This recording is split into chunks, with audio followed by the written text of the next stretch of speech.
आत्मिक यात्रा कार्यक्रम में आपका स्वागत है। आइए हम पास्टर प्रेमाशीष सतमन द्वारा लिखित आज के भक्ति लेख पर चर्चा करें।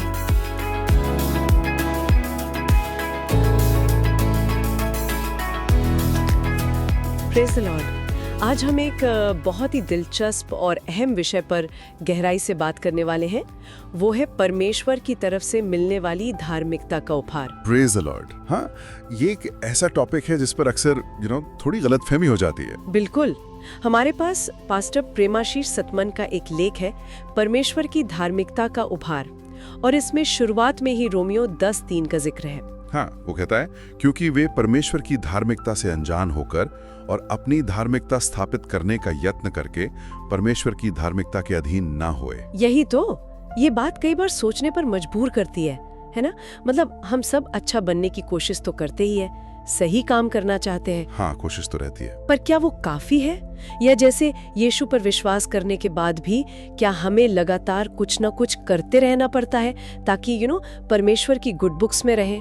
ये एक बहुत ही आम संघर्ष है एक्चुअली। हाँ, जैसा लेखक बताते भी हैं कि कई लोग ना अपनी ही धार्मिकता, अपने अच्छे कर्मों को स्थापित करने की कोशिश में उलझे रहते हैं और वो भूल जाते हैं कि परमेश्वर की धार्मिकता असल में है क्या और वो मिलती कैसे है। सही कहा। तो यही सवाल है, अगर ये हमारे अच्छे कामों से नहीं मिलती, हमारी मेहनत से नहीं, तो फिर ये हमें मिलती कैसे है? तो पौलुस प्रेरित, जिनका जिक्र इस लेख में भी है, वो इसी बात पर जोर देते हैं कि परमेश्वर की धार्मिकता कोई ऐसी चीज नहीं है जिसे हम कमा सकते हैं या जिसके हम लायक बन सकते अपने कामों से। अच्छा? नहीं, ये पूरी तरह से एक उपहार है, एक तोहफा। हाँ, जो हमें यीशु मसीह पर विश्वास करने से मिलता है।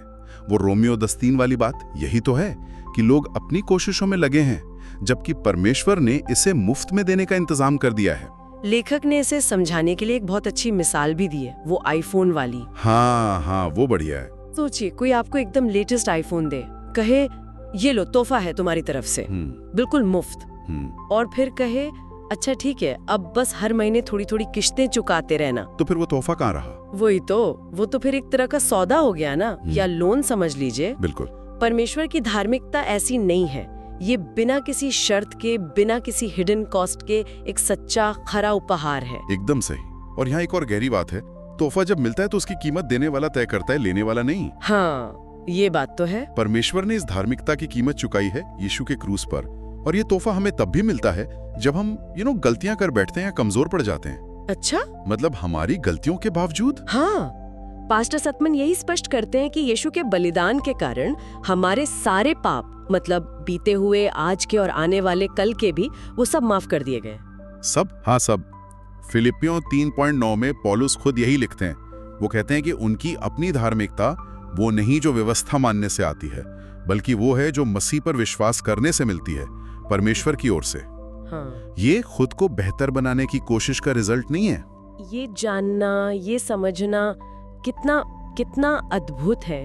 मतलब हर बार जब परमेश्वर हमारी तरफ देखते हैं, हाँ, तो वो हमारी कमियों को या हमारी गलतियों को नहीं देखते हैं। वो हमें यीशु की शुद्ध धार्मिकता में लिपटा हुआ देखते हैं, जैसे हमने वो धार्मिकता ओढ़ ली हो। बिल्कुल सही है। हमारी पहचान हमारी परफॉर्मेंस से नहीं बनती है, बल्कि यीशु ने जो हमारे लिए किया है उससे बनती है। वाह। और इसका ना हमारी रोजमर्रा की जिंदगी और हमारी भावनाओं पर बहुत गहरा असर पड़ता है। कैसे? देखिए, जब हमें वो अपराध बोध महसूस होता है या शर्मिंदगी आती है या लगता है कि हम काफी नहीं हैं, हाँ, होता है अक्सर, तो ये सच्चाई हमें याद दिलाती है कि परमेश्वर की नजर में हमारी पहचान और स्वीकृति यीशु के कारण पक्की है। हमें अपने अच्छे कामों के आधार पर प्यार या स्वीकार नहीं किया जाता। हम जैसे हैं वैसे ही पूरी तरह से स्वीकृत हैं, प्यारे हैं। ये सिर्फ एक राहत की बात नहीं है, ये एक आजादी भी है। हाँ, खुद को लगातार साबित करने के दबाव से आजादी। बिल्कुल। लेकिन ये मानना कई बार मुश्किल हो सकता है, क्योंकि हम ऐसी दुनिया में रहते हैं जहाँ हर चीज कमानी पड़ती है, मेहनत करनी पड़ती है। सही कहा। तो ऐसे मुफ्त में मिले इतने अनमोल तोहफे पर पूरी तरह भरोसा करना और अपनी कोशिशों को छोड़ देना, ये एक चैलेंज तो है। हाँ, ये विश्वास का कदम है। अपनी समझ, अपनी काबिलियत पर निर्भर रहने की जो आदत है ना, हाँ, उसे छोड़कर परमेश्वर के वादे पर भरोसा करना सीखना।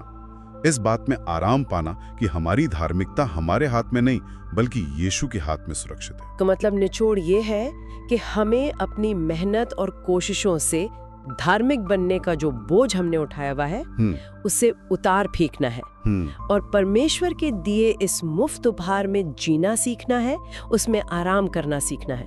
बिल्कुल सही समझा आपने। सारी उलझन, सारे भ्रम को पीछे छोड़ना है और यीशु की दी ही उस सिद्ध धार्मिकता में विश्वास के साथ खड़े रहना है। परमेश्वर के कभी न खत्म होने वाले प्यार और स्वीकृति में जीना है। और ये गहरी समझ, जैसा आपने शुरू में बताया, हमें पास्टर प्रेमाशीष सतमन के इस लेख से मिल रही है। सच में इस पर हमें सोचने की, मनन करने की जरूरत है। और जाते जाते अपने सुनने वालों के लिए एक सवाल छोड़ जाते हैं। जरूर। सोचिए, अगर कोई व्यक्ति सचमुच अपनी कोशिशों पर निर्भर रहना छोड़ दे और पूरी तरह से परमेश्वर की धार्मिकता के इस उपहार में विश्राम करना सीख जाए, तो उसकी रोजमर्रा की जिंदगी पर, उसके रिश्तों पर, उसके विश्वास पर इसका क्या असर पड़ेगा? बहुत अच्छा सवाल है। खुश रहें, परमेश्वर ने आपको संभाल लिया है।